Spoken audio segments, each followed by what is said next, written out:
അൽഹംദുലില്ലാ അല്ലദീ അൻഅമ അലൈനാ ബിൽ ഈമാൻ വഅക്രമനാ ബിൽ ഇസ്ലാം വഅശ്ഹദു അല്ലാ ഇലാഹ ഇല്ലല്ലാഹു വഹ്ദഹു ലാ ശരീക ലഹ് ലഹുൽ മുൽക്കു വലഹുൽ ഹംദ് യുഹ്യീ വയുമീത് വഹുവ അലാ കുല്ലി ഷൈഇൻ ഖദീർ. നഹ്മദുഹു വനസ്തഈനുഹു വനുഅ്മിനു ബിഹി വനതവക്കലു അലൈഹി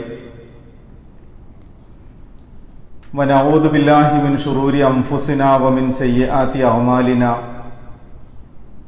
മൻ യഹ്ദിഹില്ലാഹു ഫലാ മുളില്ല ലഹു വമൻ യുദ്ലിൽഹു ഫലാ ഹാദിയ ലഹു. റബ്ബിശ്റഹ് ലീ സ്വദ്രി വയസ്സിർ ലീ അംരി വഹ്ലുൽ ഉഖ്ദതം മിൻ ലിസാനി യഫ്ഖഹു ഖൗലി. ഇൻ ഉരീദു ഇല്ലൽ ഇസ്ലാഹ മസ്തതഅതു വമാ തൗഫീഖി ഇല്ലാ ബില്ലാഹ് അലൈഹി തവക്കൽതു വഇലൈഹി ഉനീബ്. അല്ലാഹുമ്മ സ്വല്ലി അലാ മുഹമ്മദിൻ വഅലാ ആലി മുഹമ്മദ് കമാ സ്വല്ലൈത അലാ ഇബ്രാഹീമ വഅലാ ആലി ഇബ്രാഹീം വബാരിക് അലാ മുഹമ്മദിൻ വഅലാ ആലി മുഹമ്മദ് കമാ ബാരക്ത അലാ ഇബ്രാഹീമ വഅലാ ആലി ഇബ്രാഹീം ഫിൽ ആലമീന ഇന്നക ഹമീദും മജീദ്. യാ അയ്യുഹന്നാസ് ഉസീകും വഇയ്യായ അവ്വലം ബിതഖ്വല്ലാഹ്. യാ അയ്യുഹല്ലദീന ആമനുത്തഖുല്ലാഹ ഹഖ്ക തുഖാതി വലാ തമൂതുന്ന ഇല്ലാ വഅൻതും മുസ്ലിമൂൻ. അഊദു ബില്ലാഹി മിനശ് ശൈത്വാനിർ റജീം. ബിസ്മില്ലാഹിർ റഹ്മാനിർ റഹീം. വമൻ അഹ്സനു ഖൗലൻ മിമ്മൻ ദആ ഇലല്ലാഹി വഅമില സ്വാലിഹൻ വഖാല ഇന്നനി മിനൽ മുസ്ലിമീൻ. സ്വദഖല്ലാഹുൽ അലിയുൽ അലീം. ആദരണീയരായ സത്യവിശ്വാസിനികളെ, ജീവിതത്തിൻ്റെ എല്ലാ സന്ദർഭങ്ങളും അല്ലാഹു സുബ്ഹാനഹു വ തആലയുടെ വിധിവിലക്കുകൾക്കനുസരിച്ച് ക്രമപ്പെടുത്തി തഖ്വയോടുകൂടി മുന്നോട്ട് പോകണമെന്ന് എന്നോടെന്ന പോലെ നിങ്ങൾ ഓരോരുത്തരോടും വസിയ്യത്ത് ചെയ്യുന്നു, ഉപദേശിക്കുന്നു. അൽ ജിഹാദു ഫിൽ ഇസ്ലാം. ഇസ്ലാമിലെ ജിഹാദ്, അൽ ജിഹാദു ഫീ സബീലില്ലാ, അള്ളാഹുവിൻ്റെ മാർഗത്തിലുള്ള ജിഹാദ് എന്ന വിഷയത്തിൻ്റെ വിവിധ വശങ്ങളിലൂടെയാണ് നാം മുന്നോട്ട് പോയിക്കൊണ്ടിരിക്കുന്നത്. കഴിഞ്ഞ ഖുതുബയിൽ അള്ളാഹുവിൻ്റെ മാർഗത്തിൽ ജിഹാദ് ചെയ്യുക എന്ന അനിവാര്യതയിൽ ഒരു സത്യവിശ്വാസി അവൻ്റെ ശരീരം, അവൻ്റെ സമ്പത്ത് എന്നീ മേഖലകളെ ഏത് രീതിയിലാണ് അള്ളാഹുവിൻ്റെ താല്പര്യത്തിനും ഇംഗിതത്തിനും വിധേയമായി രൂപീകരിച്ചെടുക്കേണ്ടത് എന്നാണ് പറഞ്ഞു വച്ചത്. ഇനി അതിൻ്റെ ഒരു തുടർച്ച ഇപ്പോൾ 5-ാമത്തെ വെള്ളിയാഴ്ചയാണ്. ജിഹാദുൽ ഇസ്ലാഹി വദ്ദഅവ എന്ന ഒരു തലക്കെട്ടിലാണ് ഏതാനും ചില കാര്യങ്ങൾ സൂചിപ്പിക്കുവാൻ ആഗ്രഹിക്കുന്നത്. അള്ളാഹുവിൻ്റെ മാർഗത്തിലുള്ള ജിഹാദിൽ ഇസ്ലാഹും ദഅവത്തും എന്ന് പറയുന്ന 2 മേഖലകളുണ്ട്. എന്താണ് അള്ളാഹുവിൻ്റെ ദീൻ എന്നതിനെ കുറിച്ച ഒരു നിർവചനത്തിൽ ഒരിക്കൽ അള്ളാഹുവിൻ്റെ റസൂൽ തിരുമേനി സല്ലല്ലാഹു അലൈഹി വസല്ലം സൂചിപ്പിക്കുന്നുണ്ട്, അദ്ദീനു അന്നസീഹ. ദീൻ എന്ന് പറഞ്ഞാൽ ഗുണകാംക്ഷയാണ്, നസീഹത്താണ്. അള്ളാഹുവിൻ്റെ പ്രവാചകന്മാർ അവർ നിയോഗിക്കപ്പെട്ട സമൂഹത്തോട് സംസാരിച്ച ആദ്യത്തെ വർത്തമാനങ്ങളും ഇന്നീലക്കും നാസിഹുൻ അമീൻ, ഞാൻ നിങ്ങളിലേക്ക് നിയോഗിക്കപ്പെട്ട വിശ്വസ്തനായ ഒരു ഗുണകാംക്ഷിയാണ് എന്ന സ്വഭാവത്തിലാണ്. അദ്ദീനു അൻ നസീഹ, ദീൻ എന്നാൽ ഗുണകാംക്ഷയാണ് എന്ന് അള്ളാഹുവിന്റെ റസൂൽ സല്ലല്ലാഹു അലൈഹി വസല്ലം പറയുമ്പോൾ ലിമൻ യാ റസൂലല്ലാഹ്, അള്ളാഹുവിന്റെ റസൂലെ ആരോടുള്ള ഗുണകാംക്ഷയാണ്, ആരോടുള്ള ഗുണകാംക്ഷയാണ് ദീൻ എന്ന് മറുചോദ്യം ഉന്നയിക്കുന്നുണ്ട് സഹാബാക്കൾ. അതിന് പ്രവാചകൻ സല്ലല്ലാഹു അലൈഹി വസല്ലം കൊടുക്കുന്ന മറുപടി അള്ളാഹുവിനോടും അള്ളാഹുവിന്റെ ദൂതനോടും അള്ളാഹുവിന്റെ ഗ്രന്ഥത്തോടും മുസ്ലിം സമുദായത്തോടും മുഴുവൻ മനുഷ്യരോടും വ്യത്യസ്തമായ റിപ്പോർട്ടുകളിൽ വ്യത്യസ്തമായ ശൈലിയിൽ ആ പദപ്രയോഗങ്ങൾ അങ്ങോട്ടും ഇങ്ങോട്ടുമൊക്കെ മാറി പ്രയോഗിക്കപ്പെട്ടിട്ടുണ്ട്. അഥവാ ഇസ്ലാം എന്ന് പറഞ്ഞാൽ ഗുണകാംക്ഷയാണ്. എല്ലാ മനുഷ്യർക്കും ഗുണം സംഭവിക്കുക എന്നത് ഇസ്ലാമിന്റെ സ്വഭാവമാണ്. എന്ത് ഗുണമാണ്? ആയുസ്സും ആരോഗ്യവും ഐശ്വര്യവും ഭൗതികമായ വിഭവങ്ങളും സംവിധാനങ്ങളും സന്നാഹങ്ങളും എല്ലാം തൃപ്തികരമായ അവസ്ഥയിൽ ഒരു മനുഷ്യനുണ്ടാവുക എന്ന ഗുണമാണോ ഇസ്ലാം ആഗ്രഹിക്കുന്നത്? അങ്ങനെ ഒന്ന് ആഗ്രഹിക്കുന്നുണ്ട്. എന്റെ മുന്നിലിരിക്കുന്ന എല്ലാ സഹോദരങ്ങളും നല്ല പരിപൂർണമായ ആരോഗ്യത്തോടുകൂടി എല്ലാ ഐശ്വര്യങ്ങളോടും കൂടി സന്താനങ്ങളിൽ നിന്നും ഇണകളിൽ നിന്നും മാതാപിതാക്കളിൽ നിന്നും സഹോദരങ്ങളിൽ നിന്നുമൊക്കെ സ്നേഹവും കൺകുളിർമയും ആസ്വദിക്കുന്ന കുടുംബാന്തരീക്ഷത്തോടുകൂടി ശാന്തമായ ഒരു സാമൂഹ്യ ഘടനയിൽ ജീവിക്കണം എന്ന് ഞാൻ ആഗ്രഹിക്കുന്നുണ്ട്. അത് ഗുണകാംക്ഷയാണ്. ഈ ആഗ്രഹം നിങ്ങളിൽ ഓരോരുത്തർക്കും ഉണ്ടാകും. പക്ഷെ അതിനേക്കാളൊക്കെ അപ്പുറമുള്ള ഒരു ഗുണകാംക്ഷ ഇസ്ലാം ആഗ്രഹിക്കുന്നു. ആ ഗുണകാംക്ഷ എന്താണ് എന്ന് ചോദിച്ചാൽ, ഞാൻ ആഗ്രഹിക്കുന്ന ഒരു സ്വർഗം, നാം നിരന്തരം പ്രാർത്ഥിക്കുന്ന ജന്നാത്തുൽ ഫിർദൗസ് ഉണ്ട്. അത് കേവലം ഒരു സ്വർഗമല്ല. അള്ളാഹുവിന്റെ അംബിയാ മുർസലീങ്ങളും സിദ്ദീഖീങ്ങളും സ്വാലിഹീങ്ങളും ശുഹദാക്കളുമുള്ള സ്വർഗത്തിന്റെ ഏറ്റവും ശ്രേഷ്ഠമായ ഒരു ശ്രേണിയാണ്. നമ്മുടെ പ്രാർത്ഥനകളിൽ നാം അള്ളാഹുവിനോട് ചോദിക്കുന്നത്, ഞങ്ങളുടെ നാഥ, ഞങ്ങൾക്ക് നീ ജന്നാത്തുൽ ഫിർദൗസ് തരണം എന്നാണ്. ആ ചോദിക്കുന്ന ജന്നാത്തുൽ ഫിർദൗസിൽ എന്റെ മുന്നിലിരിക്കുന്ന ഓരോരുത്തരും ഉണ്ടാകണമെന്ന് ആഗ്രഹിക്കുന്നത് ഏറ്റവും വലിയ ഗുണകാംക്ഷയാണ്. എന്നോടൊപ്പം സ്വർഗത്തിൽ, ഞാൻ സ്വർഗത്തിൽ പോകാൻ ആഗ്രഹിക്കുന്നത് പോലെ മുഴുവൻ മനുഷ്യരും സ്വർഗത്തിൽ ഉണ്ടാകണമെന്ന് ഞാൻ ആഗ്രഹിക്കുന്നതാണ് ഗുണകാംക്ഷ. നിങ്ങൾ ഓരോരുത്തരും എല്ലാവരും സ്വർഗത്തിൽ വേണമെന്ന് ആഗ്രഹിക്കുന്നതാണ് ഗുണകാംക്ഷ. സ്വർഗത്തിൽ ഭൂമിയിലെ മുഴുവൻ മനുഷ്യരും സന്നിഹിതരായാലും അവിടെ ഒരു ഞെരുക്കവും അനുഭവപ്പെടാൻ പോകുന്നില്ല. അല്ലെങ്കിൽ ഏതെങ്കിലും ഒരു അടിമക്ക് കിട്ടുന്നതിൽ നിന്ന് ഒരു അളവ് പോലും കുറവ് സംഭവിക്കാൻ പോകുന്നില്ല. അപ്പൊ മുഴുവൻ മനുഷ്യരെയും സ്വർഗത്തെ മുന്നിൽ കണ്ടുകൊണ്ടുള്ള ഒരു സൽവിചാരം ഉണ്ടാവുക എന്നതാണ് ഇസ്ലാം ആവശ്യപ്പെടുന്ന അനിവാര്യമായ അദ്ദീനു അൻ നസീഹ, ദീൻ എന്നാൽ ഗുണകാംക്ഷയാണ് എന്ന പാഠത്തിൽ നിന്ന് ഒരു സത്യവിശ്വാസി മനസ്സിലാക്കേണ്ടത്. ആർക്ക് വേണ്ടിയാണ്? വന്നാസി അജ്മാഈൻ, മുഴുവൻ മനുഷ്യർക്കും വേണ്ടി. ഇനി നമ്മൾ ആലോചിച്ച് നോക്കുക, ഞാനും നിങ്ങളും മുസ്ലിങ്ങളാണ്. ഞാൻ എന്റെ ഖുത്ബയുടെ ആരംഭത്തിൽ പറഞ്ഞ ഒരു വർത്തമാനമുണ്ട്. അൽഹംദുലില്ലാ അല്ലദീ അൻഅമ അലൈനാ ബിൽ ഈമാൻ വൽ ഇസ്ലാം. ഈമാൻ കൊണ്ടും ഇസ്ലാം കൊണ്ടും ഞങ്ങളെ അനുഗ്രഹിച്ച അള്ളാഹുവിന് സ്തുതി. വളരെ അർത്ഥവത്തായ ഒരു സത്യവിശ്വാസിയിൽ നിന്ന് അള്ളാഹു നൽകിയ ഏറ്റവും വലിയ അനുഗ്രഹത്തെ ഉയർത്തിപ്പിടിച്ചുകൊണ്ട് പറയാൻ കഴിയുന്ന ഒരു വർത്തമാനമാണ്. ഈമാൻ കൊണ്ടും ഇസ്ലാം കൊണ്ടും ഞങ്ങളെ അനുഗ്രഹിച്ച അള്ളാഹുവിനാണ് സ്തുതി. ആ ഈമാനിന്റെയും ഇസ്ലാമിന്റെയും ആദർശവും ആദർശത്തിനൊത്ത ഒരു ആവിഷ്കാരവുമാണ് യഥാർത്ഥത്തിൽ ജിഹാദുൽ ഇസ്ലാഹി വദ്ദഅവ എന്ന തലത്തിൽ നാം മനസ്സിലാക്കേണ്ടത്. ആദർശം ലാ ഇലാഹ ഇല്ലല്ലയാണ്. അതിൽ നമുക്ക് ആർക്കും വിയോജിപ്പില്ല, ആർക്കും യാതൊരു സംശയവുമില്ല.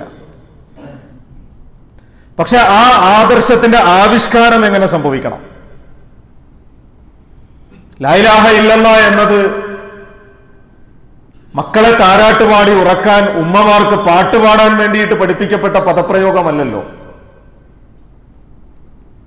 ലാ ഇലാഹ ഇല്ലല്ലാ എന്നത് 5 നേരത്തെ നമസ്കാരം കഴിഞ്ഞിട്ട് കൈവിരൽ തുമ്പുകളിൽ സ്പർശിച്ച് 10 പ്രാവശ്യം പറയാൻ വേണ്ടിയിട്ട് പഠിപ്പിക്കപ്പെട്ട പ്രയോഗമല്ലല്ലോ. ലാ ഇലാഹ ഇല്ലല്ലാ എന്നത് നമ്മുടെയൊക്കെ നാട്ടിൻപുറങ്ങളിൽ കാണുന്ന മയ്യത്ത് എടുക്കുമ്പോഴോ മയ്യത്ത് ഖബർസ്ഥാനിലേക്ക് കൊണ്ടുപോകുമ്പോഴോ പറയാൻ വേണ്ടി പഠിപ്പിക്കപ്പെട്ടതാണോ? ഇന്ന് നമ്മൾ അങ്ങനെയൊക്കെയാണ് ലാ ഇലാഹ ഇല്ലല്ലയെ കാണുന്നത്. പക്ഷെ ആ ലാ ഇലാഹ ഇല്ലല്ലക്ക് ഒരു ആവിഷ്കാരമുണ്ട്. ആ ആവിഷ്കാരം സംഭവിക്കേണ്ടത് അവന്റെ സമൂഹത്തിലാണ്. ആ സമൂഹത്തിൽ ഒന്നാമത് സംഭവിക്കേണ്ടത് ജിഹാദുൽ ഇസ്ലാഹ് അഥവാ സമൂഹത്തിന്റെ സംസ്കരണമാണ്.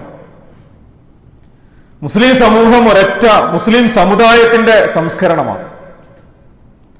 ഉമ്മത്ത് മുസ്ലിമ എന്ന് പറയുന്നത് ഇന്നമൽ മുഅ്മിനൂന ഇഖ്വ, തീർച്ചയായും സത്യവിശ്വാസികൾ സഹോദരങ്ങളാണ്.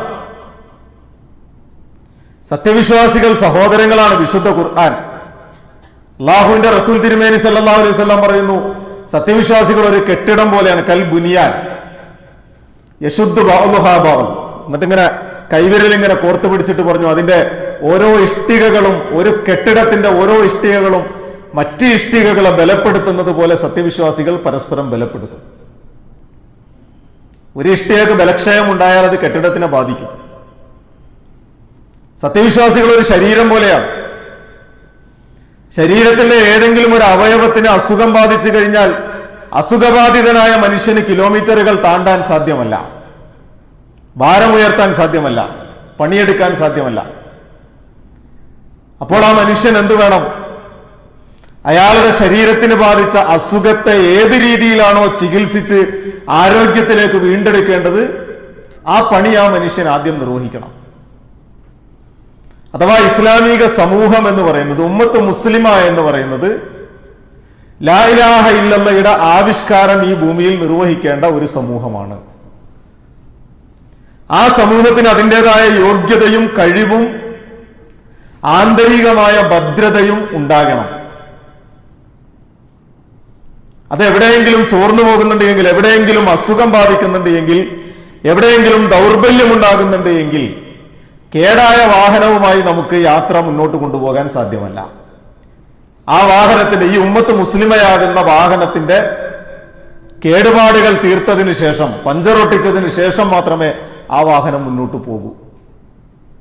അപ്പൊ സമൂഹത്തിൽ ഉത്തരവാദിത്വം നിർവഹിക്കാൻ ബാധ്യതയുള്ള ഈ സമുദായം സ്വന്തം പുരയിടത്തിലെ മാറാലകൾ ആദ്യം വൃത്തിയാക്കിയതിന് ശേഷമേ സമൂഹത്തിന്റെ മാറാല നീക്കാൻ ഇറങ്ങേണ്ടതുള്ളൂ. ബൈബിൾ പറഞ്ഞതുപോലെ കണ്ണിൽ കോലിരിക്കുന്നവൻ കരടിരിക്കുന്നവന് അഭിശപ്തനാണ് എന്ന് പറയാൻ എന്ത് യോഗ്യതയാണുള്ളത്? കണ്ണിൽ കോലിരിക്കുന്നവൻ കണ്ണിൽ കരടിരിക്കുന്നവനെ കളിയാക്കുക. നമ്മൾ മലയാള ഭാഷയിൽ പല പഴഞ്ചൊല്ലുകളും പറയാറുണ്ട്. അപ്പൊ മുസ്ലിം സമുദായം സിബഗത്തല്ല എന്ന് പറയുന്ന അള്ളാഹുവിന്റെ ഒരു വർണ്ണം സ്വീകരിച്ച, അള്ളാഹുവിന്റെ ഒരു സംസ്കാരം സ്വീകരിക്കേണ്ട സമൂഹമാണ്.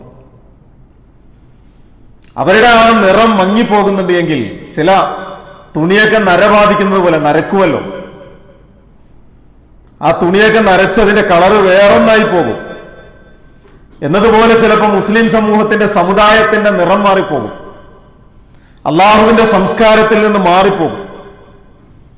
അപ്പോൾ ആ സംസ്കാരത്തിലേക്ക് മടക്കി കൊണ്ടുവരിക എന്നത് അൽ ജിഹാദുൽ ഇസ്ലാഹ് അല്ലെങ്കിൽ സംസ്കരണത്തിന്റെ ജിഹാദാണ്. നമ്മൾ ഈ സമൂഹത്തോട് പറയുന്നതിന് മുൻപ്, അതല്ലെങ്കിൽ വിശുദ്ധ ഖുർആൻ നമ്മളവിടെ പിടിച്ചു നിർത്തും. നിങ്ങൾക്ക് പറയാനുള്ള എന്ത് യോഗ്യതയാണുള്ളത്? നിങ്ങൾക്ക് ഈ സമൂഹത്തെ നന്നാക്കാൻ, സമൂഹത്തിന്റെ മുമ്പിലേക്ക് ഇറങ്ങിച്ചെല്ലാൻ എന്ത് യോഗ്യതയാണുള്ളത്? വിശുദ്ധ ഖുർആൻ സൂറത്തു സഫില് വളരെ ശക്തമായ ഭാഷയിൽ പറഞ്ഞു വെക്കുന്ന ഒരു വർത്തമാനമുണ്ടല്ലോ, യാ അയ്യുഹല്ലദീന ആമനു ലിമ തഖൂലൂന മാ ലാ തഫ്അലൂൻ. നിങ്ങൾ ചെയ്യാത്തതിനെ കുറിച്ച് എന്തിനാ പറയുന്നത് സത്യവിശ്വാസികളെ? അല്ലയോ സത്യവിശ്വാസികളെ, ലിമ തഖൂലൂന മാ ലാ തഫ്അലൂൻ, നിങ്ങൾക്ക് ചെയ്യാൻ കഴിയാത്ത ഒന്നിനെ കുറിച്ച് നിങ്ങൾ പറയണ്ട. അത് പറയാനുള്ള യോഗ്യത നിങ്ങൾക്കില്ല.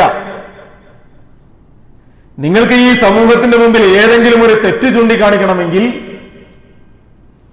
ഈ സമൂഹത്തിന്റെ കൈപിടിച്ച് നന്മയിലേക്ക് നയിക്കണമെങ്കിൽ ആ നന്മയുടെ അംശം നിങ്ങളുടെ ജീവിതത്തിൽ ഉണ്ടാകണം. ഞാൻ നന്നായില്ലെങ്കിലും മറ്റുള്ളവർ നന്നായിക്കോട്ടെ എന്നല്ല, ആ നിലപാട് സത്യവിശ്വാസിയുടേതല്ല. ഞാൻ നന്നായിട്ടേ മറ്റുള്ളവനെ നന്നാക്കേണ്ടതുള്ളൂ. സൂറത്ത് സഫില് അതേ വർത്തമാനം ആവർത്തിച്ച് പറഞ്ഞത് എന്താ? കബുറ മഖ്തൻ ഇൻദല്ലാഹി അൻ തഖൂലു മാ ലാ തഫ്അലൂൻ. അല്ലാഹു സുബ്ഹാനഹു വ തആലക്ക് കബുറ മഖ്തൻ, ഏറ്റവും കോപിഷ്ഠമായ കാര്യം, ഏറ്റവും ദേഷ്യമുള്ള കാര്യം, അൻ തഖൂലു മാ ലാ തഫ്അലൂൻ, നിങ്ങൾ പ്രവർത്തിക്കാത്തതിനെ കുറിച്ച് പറയലാണ്. നിങ്ങൾ നന്മയെ കുറിച്ച് പറയുക, ആ നന്മ ജീവിതത്തിൽ ഇല്ലാതിരിക്കുക. നമ്മൾ ആലോചിച്ച് നോക്കൂ, മഹാനായ ദാവൂദ് അലൈഹി സ്വലാത്തു വസ്സലാമിന്റെയും ഈസ അലൈഹി സ്വലാത്തു വസ്സലാമിന്റെയും ചരിത്രം വിശദീകരിക്കുന്നുണ്ട് സൂറത്തുൽ മാഇദയിൽ. ബനി ഇസ്രായേൽ വംശത്തിന്റെ അപജയത്തെ കുറിച്ച് പറയുകയാണ്. എന്നിട്ട് ബനി ഇസ്രായേൽ വംശം അവരൊരു ഉമ്മത്തായിരുന്നല്ലോ, ആയിരക്കണക്കിന് പ്രവാചകന്മാർ നേതൃത്വം കൊടുത്ത ഒരു ഉമ്മത്തായിരുന്നു അവർ. ആ സമൂഹം എവിടെയാണ് അവർക്ക് അപജയം സംഭവിച്ചത് എന്ന് പറയുന്നത് ലോയനല്ലദീന കഫറൂ മിൻ ബനി ഇസ്രായീല അലാ ലിസാനി ദാവൂദ വ ഈസ ഇബ്നു മറിയം. ഈസ ഇബ്നു മറിയമിന്റെയും ദാവൂദ് അലൈഹി സ്വലാത്തു വസ്സലാമിന്റെയും നാവുകളിലൂടെ ബനി ഇസ്രായേൽ വംശം ശപിക്കപ്പെട്ടു. ബനി ഇസ്രായേൽ വംശത്തിലെ നിഷേധികളായ ഒരു സമൂഹം ശപിക്കപ്പെട്ടു. എന്തായിരുന്നു അവർ ചെയ്ത തെറ്റ്? ദാലിക ബിമാ അസൗ വ കാനൂ യഅ്തദൂൻ. അവർ ധിക്കാരം പ്രവർത്തിച്ചവരാണ്, പരിധി ലംഘിച്ചവരാണ്. അവരെങ്ങനെയാണ് ധിക്കാരം ചെയ്യുകയും പരിധി ലംഘിക്കുകയും ചെയ്തത്? കാനൂ ലാ യതനാഹൗന അൻ മുൻകരിൻ ഫഅലൂ ലബിഇസ മാ കാനൂ യഫ്അലൂൻ. അവരുടെ കൂട്ടത്തിൽപ്പെട്ട ആളുകൾ തെറ്റ് ചെയ്താൽ ആ തെറ്റിനെ അവർ തിരുത്തുമായിരുന്നില്ല. അവരുടെ കൂട്ടത്തിൽപ്പെട്ട ആളുകളിൽ നിന്ന് സംഭവിക്കുന്ന വീഴ്ചകൾ, പാളിച്ചകൾ, അത് കുഴപ്പമില്ല, അതിനോട് കണ്ണടക്കും, അതിനോട് രാജിയാകുന്ന സമീപനമാണ്. എന്നിട്ട് പുറമെ മറ്റുള്ളവരുടെ തെറ്റുകൾ എങ്ങനെ പെരുപ്പിച്ച് കാണും. നമുക്കൊക്കെ ഉള്ള ഒരു സ്വഭാവമുണ്ട്, നമ്മുടെ ഒന്നും തെറ്റുകളെ, സ്വന്തം തെറ്റ് കാണാനുള്ള കണ്ണ് നമുക്കില്ല. നമ്മുടെയൊക്കെ കണ്ണുകളുടെ ഏറ്റവും വലിയ സവിശേഷത മറ്റുള്ളവന്റെ തെറ്റുകളെ മുഴുവനും ചുഴിഞ്ഞന്വേഷിക്കാനും അത് കാണാനും അത് പെട്ടെന്ന് പിടിച്ചെടുക്കാനും കഴിയുന്ന വല്ലാത്ത സൂക്ഷ്മദർശിനികളാണ്. നമുക്ക് എവിടെ നിന്നാണ് മറ്റൊരുത്തന്റെ ന്യൂനതകളിലേക്ക് ചുഴിഞ്ഞു നോക്കാൻ കഴിയുന്ന ഈ സൂക്ഷ്മദർശിനികളായ കണ്ണുകൾ കിട്ടിയത്? എവിടെ നിന്നാണ് ഈ സൂക്ഷ്മദർശിനിയിലൂടെ നാം കണ്ട കാര്യങ്ങളെ കുറിച്ച് മുഴുവനും പറയാനുള്ള തന്റെ ഇടം നമുക്ക് കിട്ടിയത്? കാണാം, അള്ളാഹു രണ്ട് കണ്ണ് തന്നത് ആ രണ്ട് കണ്ണുകൊണ്ട് ചുറ്റുപാടുമുള്ള മുഴുവൻ കാഴ്ചകളും കാണാനാണ്. രണ്ട് കാത് തന്നത് എല്ലാ ശബ്ദവും കേൾക്കാനാണ്. പക്ഷെ ഒരു നാവ് നൽകിയതും ആ നാവിനെ നിങ്ങൾക്ക് അകത്തിടാവുന്ന, അടച്ചു വെക്കാവുന്ന രണ്ട് ചുണ്ടുകൾ നൽകിയത് എന്തിനാ? പറയേണ്ടത് പറഞ്ഞാൽ മതി, പറയേണ്ടാത്തത് പറയണമെന്ന് തോന്നുമ്പോ നാവിനെ അവിടെ നിയന്ത്രിച്ച് നിർത്താനുള്ള ഒരു ഷട്ടറാണ്. അതിനാണല്ലോ ചുണ്ട് തന്നത്. അലം നജ്അൽ ലഹു ഐനൈൻ വലിസാനം വശഫതൈൻ വഹദൈനാഹു നജ്ദൈൻ. വലിസാനം ഒറ്റ നാവും രണ്ട് ചുണ്ടും തന്നത് അതിനു വേണ്ടിയാണ്. എല്ലാം കാണാം, എല്ലാം കേൾക്കാം, പക്ഷെ പകുതി പറഞ്ഞാൽ മതി. കണ്ടതും കേട്ടതും മുഴുവൻ പറയണ്ട, പകുതി പറഞ്ഞാൽ മതി. അതിനാണ് ഒരു നാവ്. അപ്പൊ മറ്റുള്ളവരുടെ തെറ്റുകളിലേക്ക് പോകുന്നതും ആ തെറ്റുകളെ നിസാരവൽക്കരിച്ച് കാണുകയും അത് സ്വന്തം സമൂഹത്തിൽപ്പെട്ടവരുടേത്. ഇതായിരുന്നു ബനി ഇസ്രായേൽ വംശത്തെ സംബന്ധിച്ചിടത്തോളം അവരുടെ അപജയത്തിനും അള്ളാഹുവിന്റെ പ്രവാചകന്മാർക്കും ദാവൂദ് അലൈഹി സ്വലാത്തു വസ്സലാമിനെയും ഈസ അലൈഹി സ്വലാത്തു വസ്സലാമിനെയും യഥാർത്ഥത്തിൽ രണ്ട് തലമുറകളുടെ നേതൃത്വമാണത്. ദാവൂദ് അലൈഹി സ്വലാത്തു വസ്സലാം സബൂർ എന്ന വേദഗ്രന്ഥം കിട്ടിയ പ്രവാചകനാണ്. ഈസ അലൈഹി സ്വലാത്തു വസ്സലാം ഇഞ്ചീൽ എന്ന വേദഗ്രന്ഥം കിട്ടിയ പ്രവാചകനാണ്. അത് രണ്ട് സമൂഹങ്ങളുടെ നേതൃത്വമാണ്. ബനി ഇസ്രായേൽ വംശത്തിൽ തന്നെ ആ ബനി ഇസ്രായേൽ വംശത്തിന്റെ ഏറ്റവും കാര്യപ്പെട്ട രണ്ട് സംഘം. അപ്പൊ അവരുടെ അപജയത്തിന്റെ കാര്യം എന്തുകൊണ്ട് നമ്മോട് പറഞ്ഞു എന്ന് ചോദിച്ചാൽ, സത്യവിശ്വാസികളായ സമൂഹം അവരുടെ സമൂഹ നിർമ്മിതിയിൽ അവരുടെ ദൗത്യം നിർവഹിക്കുന്നിടത്ത് ആദ്യം സ്വന്തത്തിലേക്ക് അവർ നോക്കിയേ മതിയാകൂ. അവിടെയാണ് ഇസ്ലാഹ് സംഭവിക്കേണ്ടത്. സ്വന്തം സമൂഹത്തിന്റെ സംസ്കരണത്തിന് ശേഷമാണ് അവർ പുറത്തേക്ക് ഇറങ്ങേണ്ടത്, ദഅവത്തിന് വേണ്ടി ഇറങ്ങേണ്ടത്. ദഅവത്ത് എന്ന് പറഞ്ഞാൽ ഇസ്ലാമിക സമൂഹത്തിന്റെ ആദർശവും ഇസ്ലാമിക സമൂഹത്തിന്റെ വിശ്വാസവും കാഴ്ചപ്പാടും ഒക്കെ അനിസ്ലാമിക സമൂഹത്തിന്റെ മുമ്പിൽ പ്രദർശിപ്പിക്കലാണ്. അതിനൊരു ക്രമമുണ്ട്. ആ ക്രമം നമ്മളെ പഠിപ്പിക്കുന്നത് വിശുദ്ധ ഖുർആനാണ്. ദഅവത്ത് എന്ന് പറയുന്നത് അള്ളാഹുവിന്റെ ദീനിന്റെ പ്രചരണം സംഭവിക്കേണ്ട പ്രവാചകന്മാരുടെ ദൗത്യമായിരുന്നു, പ്രവാചകന്മാരുടെ മാർഗമാണ്. പ്രവാചകന്മാര് പ്രബോധനമാണ് നടത്തിയത്, അതിനാണ് ദഅവത്ത് എന്ന് പറയുക. എല്ലാ പ്രവാചകന്മാരെയും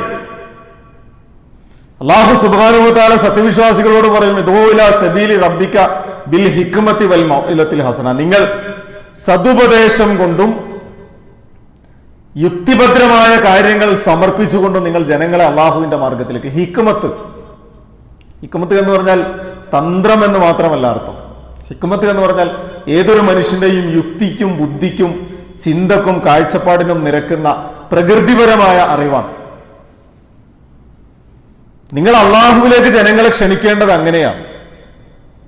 അള്ളാഹുവിലേക്ക് ജനങ്ങളെ ക്ഷണിക്കേണ്ടത് വലിയ ഒരു പുകമറ സൃഷ്ടിച്ചുകൊണ്ട് ജനങ്ങൾക്ക് പിടികിട്ടാത്ത ഏതൊക്കെയോ കുറെ കാഴ്ചപ്പാടുകളും കുറെ വസ്തുതകളും ഒക്കെ പറഞ്ഞു വെച്ചിട്ട് അതൊന്നും നിങ്ങൾക്ക് തിരിയില്ല എന്ന അർത്ഥത്തിലല്ല ജനങ്ങളുടെ മുമ്പിലേക്ക് ഇറങ്ങേണ്ടത്. വിശുദ്ധ ഖുർആൻ അതിന്റെ ഒരു ക്രമം പറയുന്നുണ്ട്. അതെങ്ങനെയാണ് എന്ന് ചോദിച്ചാൽ, അല്ലാഹു സുബ്ഹാനഹു വ തആല, നമുക്കറിയാം സൂര്യൻ, ചന്ദ്രൻ, ഭൂമി, വായു, വെള്ളം, ഇതൊക്കെ ഭൂമിയിലെ മുഴുവൻ മനുഷ്യർക്കുമുള്ളതാണ്. അത് ഏതെങ്കിലും ഒരു പ്രദേശത്തിന് മാത്രമുള്ളതല്ല. ഏതെങ്കിലും ഒരു പ്രദേശത്തിനോ ഏതെങ്കിലും ഒരു വിഭാഗത്തിനോ മാത്രമായിട്ട് സൂര്യന്റെ വെളിച്ചവും പ്രകാശവും അതിന്റെ ഊർജവും ഒന്നും ഭൂമിയിലേക്ക് വർഷിക്കുന്നില്ല. ഭൂമിയിൽ അല്ലാഹു സുബ്ഹാനഹു വ തആല സംവിധാനിച്ച കുടിവെള്ളം എല്ലാ ജീവജാലങ്ങൾക്കും ഒരുപോലെയാണ്, എല്ലാ മനുഷ്യർക്കും ഒരുപോലെയാണ്. അവിടെ ഏതെങ്കിലും അത് ഒരു മതവിശ്വാസിക്ക് എന്ന കാഴ്ചപ്പാടില്ല. എന്തിനാണ് ഇതിങ്ങനെ പറഞ്ഞത് എന്ന് ചോദിച്ചാൽ നമുക്ക് ആർക്കും ഈ വിഷയത്തിൽ തർക്കവുമില്ല. പക്ഷെ അല്ലാഹു സുബ്ഹാനഹു വ തആല, നമ്മളൊക്കെ പലപ്പോഴും നമ്മുടെ സമൂഹം തെറ്റിദ്ധരിച്ചു പോകുന്നത് അല്ലാഹു എന്ന് പറഞ്ഞാൽ മുസ്ലിം സമൂഹത്തിന്റെ ദൈവമാണ് എന്നാണ്. അല്ലാഹു സുബ്ഹാനഹു വ തആല പറയുന്നത് അല്ലാഹു ആരാണ്? റബ്ബിന്നാസാണ്, മലിക്കിന്നാസാണ്, ഇലാഹിന്നാസാണ്, ജനങ്ങളുടെ റബ്ബാണ്. ജനങ്ങളുടെ റബ്ബ് ഇതെപ്പോഴാ പറഞ്ഞത് എന്നറിയോ? ഈ പറഞ്ഞ വർത്തമാനം നമ്മൾ പഠിക്കുകയാണെങ്കിൽ വിശുദ്ധ ഖുർആനിലെ സൂറത്തുൽ ഫാത്തിഹ 1-ാമത്തെ അധ്യായത്തിൽ നിന്ന് ഇഹ്ദിന സിറാത്തുൽ മുസ്തഖീം എന്ന് നമ്മളിങ്ങനെ അള്ളാഹുവിനോട് ഹിദായത്തിന്റെ മാർഗം ചോദിച്ച് 2-ാമത്തെ അധ്യായത്തിൽ സൂറത്തുൽ ബഖറയിൽ നിങ്ങൾക്കുള്ള ഹിദായത്ത് അലിഫ് ലാം മീം ദാലിക്കൽ കിതാബു ലാ റൈബ ഫീഹി ഹുദൽ ലിൽ മുത്തഖീൻ, ഇത് മുത്തഖീങ്ങൾക്കുള്ള ഹിദായത്താണ് എന്ന് പറഞ്ഞ് ആ വിശുദ്ധ ഖുർആനിലൂടെ ഇങ്ങനെ കൊണ്ടുവരുന്നത് എവിടേക്കാ? 114-ാമത്തെ അധ്യായത്തിലാണ്. 114-ാമത്തെ അധ്യായത്തിൽ കൊണ്ടുവന്നിട്ട് സത്യവിശ്വാസിയുടെ മനസ്സിൽ അടിച്ചിരുത്തുന്നത് എന്താ? ഖുൽ അഊദു ബി റബ്ബിന്നാസ്. റബ്ബിന്നാസാണ് അല്ലാഹ്, മലിക്കിന്നാസാണ്, ഇലാഹിന്നാസാണ്. ജനങ്ങളുടെ റബ്ബ്, ജനങ്ങളുടെ ആരാധ്യൻ, ജനങ്ങളുടെ രാജാവ് എന്ന് നമ്മുടെ മനസ്സിൽ ഇങ്ങനെ പറഞ്ഞു തന്നിട്ടും നമ്മുടെ സമൂഹം എന്താ? അള്ളാഹു മുസ്ലിങ്ങളുടെ ദൈവമാണ് എന്ന് തെറ്റിദ്ധരിക്കുന്നത്. ആ പറയുന്ന വർത്തമാനങ്ങളുടെ ഇടയ്ക്ക് വിശുദ്ധ ഖുർആൻ പ്രവാചകനെ കുറിച്ച് പറഞ്ഞതോ റഹ്മത്തുല്ലിൽ ആലമീൻ, സർവ്വലോകത്തിനുമുള്ള കാരുണ്യമായിട്ടാണ്. മുസ്ലിങ്ങൾക്ക് കാരുണ്യമായിട്ടാണോ? മുസ്ലിങ്ങളെ നേർമാർഗത്തിലാക്കാനാണോ? മുസ്ലിങ്ങൾക്ക് മാർഗം കാണിക്കാനാണോ? പ്രവാചകന്മാരാരും ജനങ്ങളെ നന്നാക്കാൻ വന്നവരല്ല. പ്രവാചകന്മാരുടെ ദൗത്യം ജനങ്ങളെ നന്നാക്കലായിരുന്നില്ല. ജനങ്ങൾക്ക് നന്നാവാനുള്ള മാർഗം, ഹിദായത്തിന്റെ മാർഗം ജനങ്ങളുടെ മുമ്പിൽ കാണിച്ചു കൊടുക്കലായിരുന്നു പ്രവാചകന്മാർ. ആ പ്രവാചകന്മാരെ കുറിച്ച് റസൂൽ തിരുമേനി സല്ലല്ലാഹു അലൈഹി വസല്ലമയെ കുറിച്ച് വിശുദ്ധ ഖുർആൻ പറയാണ് റഹ്മത്തുല്ലിൽ ആലമീൻ, സർവ്വലോകർക്കും കാരുണ്യമായി കൊണ്ടാണ് പ്രവാചകനെ നിയോഗിച്ചത്. ഇനി ആ പാരായണം ചെയ്തു വരുന്ന വിശുദ്ധ ഖുർആനോ ഹുദല്ലിന്നാസ്, ജനങ്ങൾക്കുള്ളതാണ്, ജനങ്ങൾക്ക് ഹിദായത്താണ്. മുസ്ലിങ്ങൾക്ക് ഹിദായത്താണോ? ഒരൊറ്റ വാക്ക് ഒരു തവണയെങ്കിലും വിശുദ്ധ ഖുർആൻ പറയണ്ടേ ഇത് മുസ്ലിങ്ങളുടേതാണ് എന്ന്? ഒരു തവണ പോലും എന്നല്ല ഒരു പ്രവാചകനും അള്ളാഹു അവതരിപ്പിച്ച ദീനിനെ കുറിച്ച് ഇത് മുസ്ലിങ്ങൾക്ക് മാത്രമുള്ള സ്വകാര്യ സ്വത്താണ് എന്ന് എവിടെയും പറഞ്ഞിട്ടില്ല. സൂര്യന്റെ ചൂടും വെളിച്ചവും ഊർജവും സകല മനുഷ്യർക്കും ഒരുപോലെയാണ് എങ്കിൽ അള്ളാഹുവും അള്ളാഹുവിന്റെ ദീനും വിശുദ്ധ ഖുർആനും അള്ളാഹുവിന്റെ പ്രവാചകനും പരിശുദ്ധ കഅബാലയവും, കഅബാലയത്തെ കുറിച്ച് അങ്ങനെ പറഞ്ഞു, ജനങ്ങളുടേതാണ്, മുസ്ലിങ്ങളുടേതാണ് എന്ന് എവിടെയില്ല. അപ്പൊ ഇതൊക്കെ പൊതു സ്വത്താണ്. ഈ പൊതു സ്വത്തിനെ നമ്മളെങ്ങനെ സ്വകാര്യവൽക്കരിച്ച് നമ്മുടെ ഇടയിലേക്ക് കൊണ്ടുവന്നു, നമ്മുടേതാണ് എന്ന് നമ്മൾ തെറ്റിദ്ധരിച്ചു പോയി. അവിടെയാണ് വിശുദ്ധ ഖുർആൻ പറയുന്നത്, നിങ്ങൾ ഈ ജനങ്ങളെ അടിസ്ഥാനപരമായി മനസ്സിലാക്കണം. അടിസ്ഥാനപരമായി മനസ്സിലാക്കേണ്ട ഒന്നാമത്തെ പാഠം എന്താ? യാ അയ്യുഹന്നാസ് ഇന്നാ ഖലഖനാകും മിൻ ദക്കരിൻ വ ഉൻസ വജഅൽനാകും ശുഊബൻ വഖബാഇല ലിതആറഫു ഇന്ന അക്രമകും ഇൻദല്ലാഹി അത്ഖാകും. അടിസ്ഥാനമാണ്, മനുഷ്യവംശത്തിന്റെ അടിത്തറ അതാണ്. അല്ലയോ മനുഷ്യരെ, നിങ്ങളെ നാം ഒരാണിൽ നിന്നും ഒരു പെണ്ണിൽ നിന്നുമാണ് സൃഷ്ടിച്ചത്. നിങ്ങളെ ഒരാണിൽ നിന്നും ഒരു പെണ്ണിൽ നിന്നും സൃഷ്ടിച്ചു. പിന്നെ നിങ്ങളെ വിഭാഗങ്ങളും ഗോത്രങ്ങളും സമൂഹങ്ങളും സമുദായങ്ങളും ഒക്കെ ആക്കി മാറ്റിയതിൽ ഈ താറഫു, പരസ്പരം തിരിച്ചറിയാൻ വേണ്ടിയിട്ടാണ്. ഇന്ന അക്രമക്കും ഇൻദല്ലാഹി അത്ഖാക്കും, അള്ളാഹുവിനോട് തഖ്വ പുലർത്തുന്നവരാണ് നിങ്ങളിലെ ഏറ്റവും നല്ല, അള്ളാഹുവിങ്കൽ ആദരണീയരായ പദവികൾ ലഭിക്കുന്നവർ. അപ്പൊ മനുഷ്യനെ സംബന്ധിച്ചിടത്തോളം അള്ളാഹു പറയുന്നത് ഇത്രയേ ഉള്ളൂ. എല്ലാ മനുഷ്യരെയും നാമാണ് സൃഷ്ടിച്ചത്, ഒരാണിൽ നിന്നും പെണ്ണിൽ നിന്നുമാണ്. എല്ലാ മനുഷ്യരെയും, മുസ്ലിമിനെ എന്നല്ല. അവിടെയാണ് നമ്മൾ അടിവരായിട്ട് മനസ്സിലാക്കേണ്ടത്. ഇനി അതിനെ തുടർന്ന് പറയുന്ന അടുത്ത വർത്തമാനം എന്താ? വിശുദ്ധ ഖുർആനിലെ മറ്റൊരു കാഴ്ചപ്പാടെന്താ? വലക്കത് കറംനാ ബനി ആദം. അല്ല പറയാ, നാം മുഴുവൻ മനുഷ്യവംശത്തെയും ആദരിച്ചിരിക്കുന്നു. ബനി ആദമിനെ, ആദം സന്തതികളെ മുഴുവനും നാം ആദരിച്ചിരിക്കുന്നു. അവിടെയും ഏതെങ്കിലും ഒരു പ്രദേശത്തെ പ്രത്യേകമായി, ഏതെങ്കിലും ഒരു ജനവിഭാഗത്തെ പ്രത്യേകമായി, ഏതെങ്കിലും ഒരു ഗോത്രത്തെ പ്രത്യേകമായി എന്നല്ല, മുഴുവൻ മനുഷ്യരെയും നാം ആദരിച്ചിരിക്കുന്നു. നിങ്ങളെ ആദരിച്ചു എന്നല്ലോ, മുസ്ലിമിനെ ആദരിച്ചു എന്നല്ല, 5 നേരം നിസ്കരിക്കുന്നവനെ ആദരിച്ചു എന്നല്ല. ഇനി 5 നേരം നമസ്കരിക്കുന്നവന് ആദരവ് കിട്ടും. എപ്പോ? അതവന്റെ തഖ്വയുടെ അടിസ്ഥാനത്തിലാണ്. അതങ്ങനെയാണല്ലോ.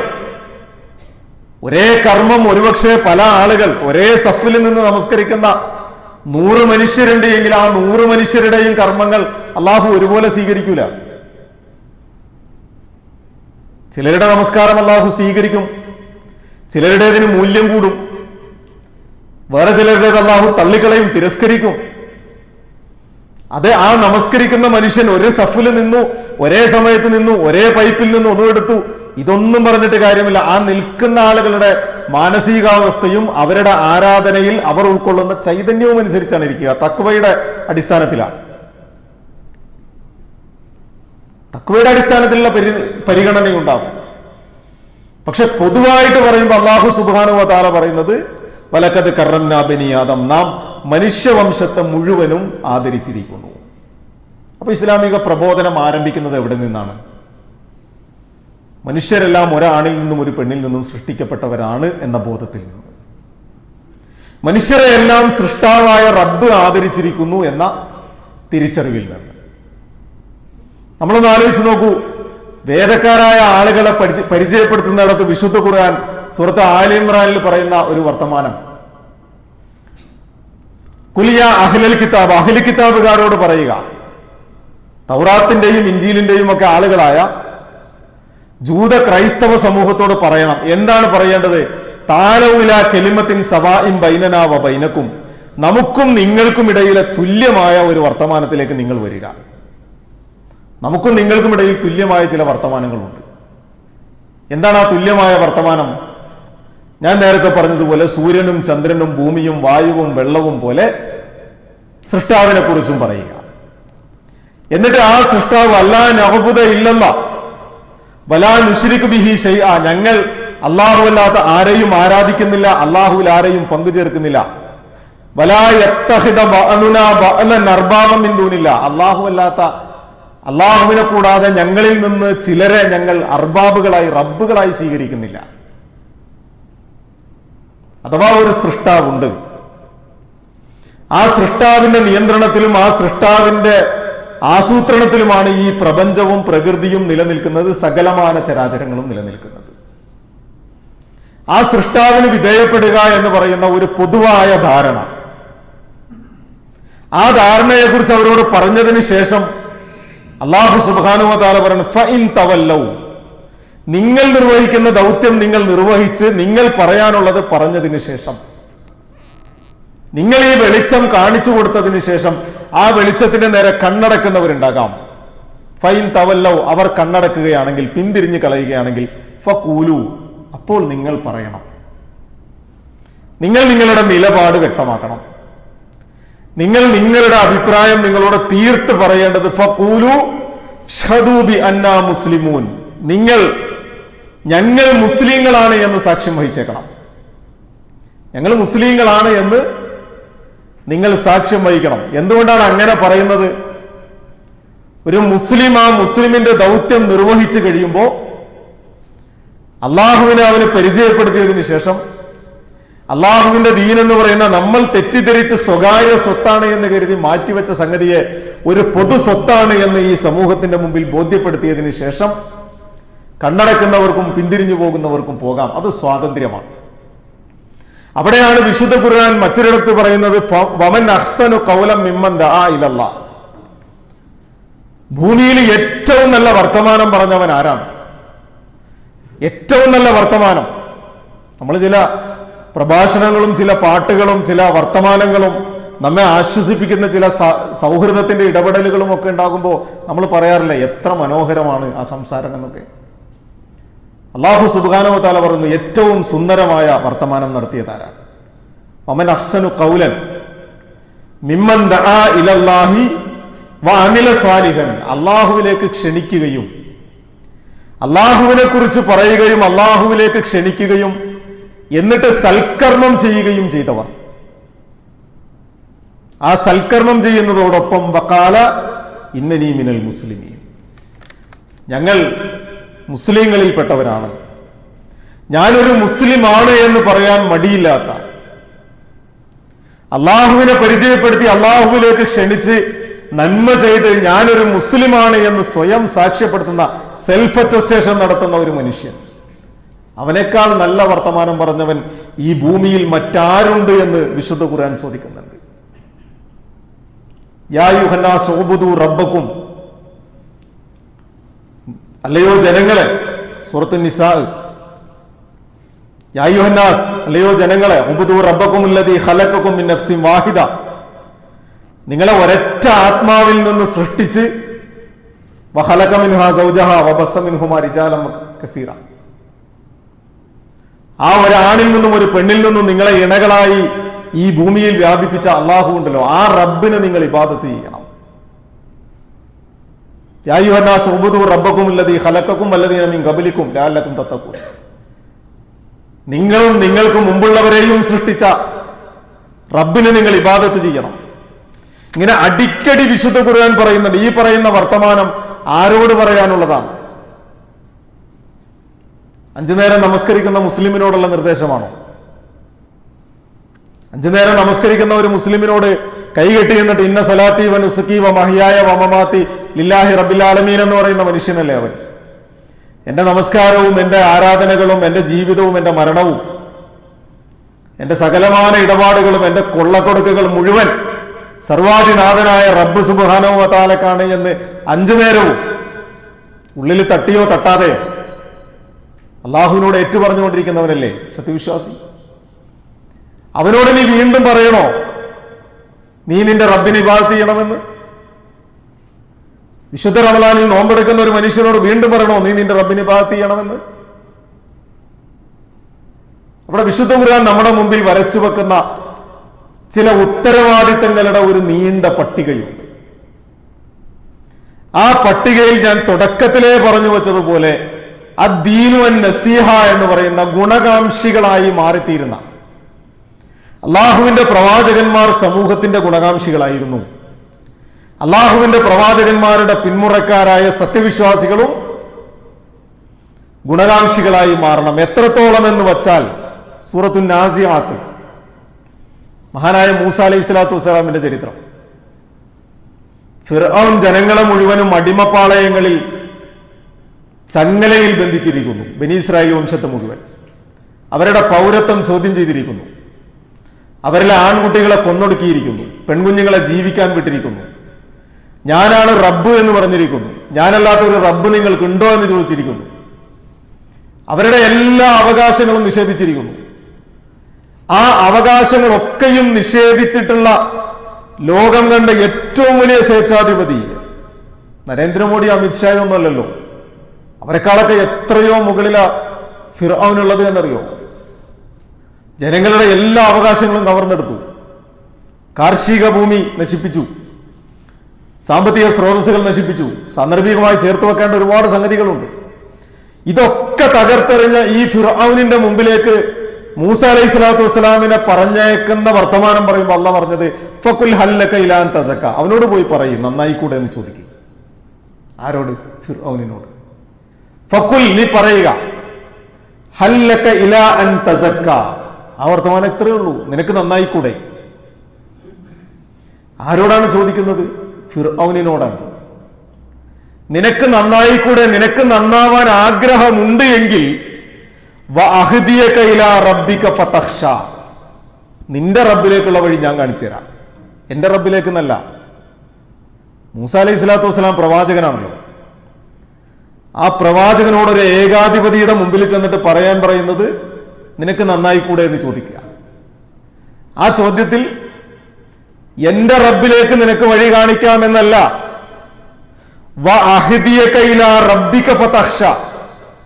നിന്റെ റബ്ബിലേക്കുള്ള വഴി എന്താണ് എന്ന് ഞാൻ കാണിച്ചു തരാം. ഫതഖ്ഷ, നീ ഭക്തിയുള്ളവനായി മാറും, ഭയപ്പെടുന്നവനായി മാറും. അപ്പൊ ഫിർഔനിനോട് പോലും ഗുണകാംക്ഷ കാണിക്കണം എന്ന് പഠിപ്പിക്കുന്ന ഒരു ദീൻ. അള്ളാഹുവും അള്ളാഹുവിന്റെ ദീനും അള്ളാഹുവിന്റെ പ്രവാചകനും അള്ളാഹുവിന്റെ വേദഗ്രന്ഥവും മുഴുവൻ മനുഷ്യ സമൂഹത്തിനും ഇരുട്ടിനെ ഭേദിച്ച് നന്മയിലേക്ക് കൊണ്ടുവരാനുള്ള തമസോമ ജ്യോതിർഗമയ എന്നാണ് പറയുക. അങ്ങനെയാണ് അള്ളാഹുവും പറഞ്ഞത്. അള്ളാഹു വലിയുല്ലദീന ആമനു യുഖ്രിജുഹും മിനൽ ളുലുമാത്തി ഇലൻ നൂർ. ഇരുട്ടിൽ നിന്ന് വെളിച്ചത്തിലേക്ക് അവരെ കൈപിടിച്ച് നയിക്കുന്നത് അള്ളാഹുവാണ്. ആ ഹിദായത്തിന്റെ മാർഗമാണ് ഞാനും നിങ്ങളും അള്ളാഹുവിന്റെ ദീനിന്റെ ഭാഗമായി കൂടെ കൊണ്ടു നടക്കുന്ന ഇസ്ലാം എന്ന് പറയുന്നത്. ആ ഇസ്ലാമിനെ നമ്മുടെ ജീവിതത്തിൽ നിന്നിങ്ങനെ പ്രസരിപ്പിക്കണം. ആ പ്രസാരണം സംഭവിക്കുന്നിടത്താണ് അൽ ജിഹാദുൽ ഇസ്ലാഹി വദ്ദഅവ എന്ന് പറയുന്ന ജിഹാദിന്റെ വളരെ മർമ്മപ്രധാനമായ നാലാമത്തെ ഒരു തലത്തിലേക്ക് നമ്മൾ എത്തിച്ചേരുക. അല്ലാഹു സുബ്ഹാനഹു വ തആല അള്ളാഹുവിന്റെ ദീനിന്റെ സാക്ഷികളാകുന്ന, അള്ളാഹുവിന്റെ ദീനിന്റെ എല്ലാ വശങ്ങളെയും ജീവിതത്തിൽ ഉൾക്കൊള്ളാൻ കഴിയുന്ന, അങ്ങനെ അള്ളാഹുവിന്റെ മുമ്പിൽ സാക്ഷ്യപ്പെടുത്താൻ കഴിയുന്ന നല്ല അടിമകളുടെ കൂട്ടത്തിൽ നമ്മെ എല്ലാവരെയും ഉൾപ്പെടുത്തി